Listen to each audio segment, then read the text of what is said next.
Journalist today news. Jail నుంచి విడుదలైన తర్వాత చంద్రబాబు తొలిసారి శ్రీవారి దర్శనం తిరుమల వచ్చారు. తన సతీమణి భువనేశ్వరితో కలిసి గురువారం రాత్రి కొండకు వచ్చారు. ముందుగా వరాహస్వామిని దర్శించుకున్నారు. అనంతరం ఆయన బయటకు రాగా మాడవీధిలో ఉన్న భక్తులు జై చంద్రబాబు నాయుడు అంటూ నినాదాలు చేశారు. ఇది దైవ సన్నిధమని, కేవలం గోవింద నామస్మరణ చేయాలి అని చంద్రబాబు వారిని సూచించారు. తరువాత అందరూ గోవింద గోవింద అన్నారు.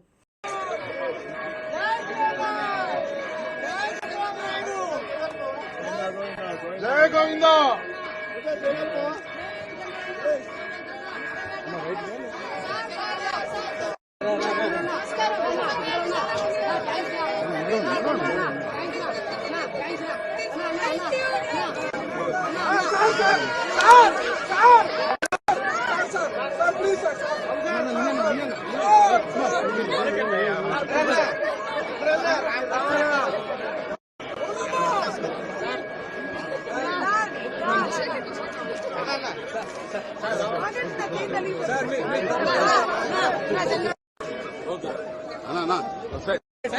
సైడ్